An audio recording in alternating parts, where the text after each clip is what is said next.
আসসালামু আলাইকুম। প্রিয় চাকরি প্রত্যাশী ভাই ও বোনেরা। আপনাদের সবার মনে একটা প্রশ্ন থাকে যে বর্তমান সমাজসেবা অধিদপ্তরের যে নিয়োগটা চলতেছে, সেখানে অফিস সহায়ক যে পোস্ট আছে সেই পোস্টের বিস্তারিত আলোচনা।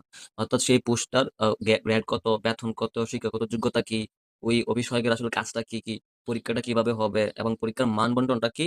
এই সম্পর্কে অনেক প্রশ্ন। এই সবগুলো প্রশ্নের উত্তর আজকে এই ভিডিওতে আমি দিব। তো প্রথমত হচ্ছে অফিস সহায়ক, সেটা হচ্ছে কি? অফিস সহায়কটা হচ্ছে যে আপনার পদমর্যাদা হচ্ছে ২০ তম গ্রেড। ঠিক আছে? অফিস সহায়ক হচ্ছে ২০ তম গ্রেডের। ঠিক আছে? পরে হচ্ছে বেতন স্কেল হচ্ছে ৳৮,২৫০ থেকে ৳২০,০১০। এটা হচ্ছে জাতীয় বেতন স্কেল ২০১৫ অনুযায়ী। ঠিক আছে?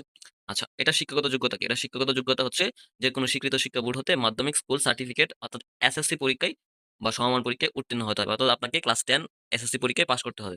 আচ্ছা, এই অফিস সহায়কের মূল দায়িত্বগুলো আসলে কি, কি? মূল দায়িত্বগুলো হচ্ছে বা মূল কাজগুলো হচ্ছে অফিসের দৈনন্দিন দাপ্তরিক কাজে সহায়তা করা। যেমন হচ্ছে ফাইল আদান-প্রদান করা, নথি ব্যবস্থাপনা করা, অফিসের লজিস্টিক সাপোর্ট প্রদান ও আসবাবপত্র রক্ষণাবেক্ষণ করা। আর হচ্ছে ঊর্ধ্বতন কর্মকর্তার নির্দেশনা অনুযায়ী দাপ্তরিক কাজের দায়বদ্ধতা। অর্থাৎ উচ্চ পদের যে নির্দেশ দিবে সেই নির্দেশগুলোকে অবশ্যই পালন করতে হবে।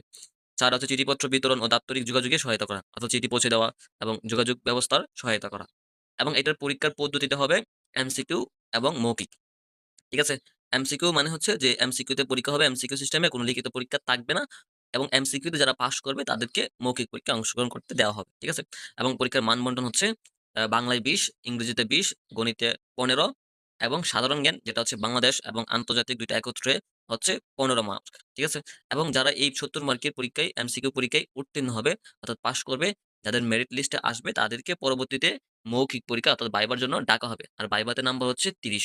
এই মোট ১০০ নাম্বারে পরবর্তীতে একটা চূড়ান্ত তালিকা দেওয়া হবে। ওই তালিকা অনুযায়ী চাকরি পাবে।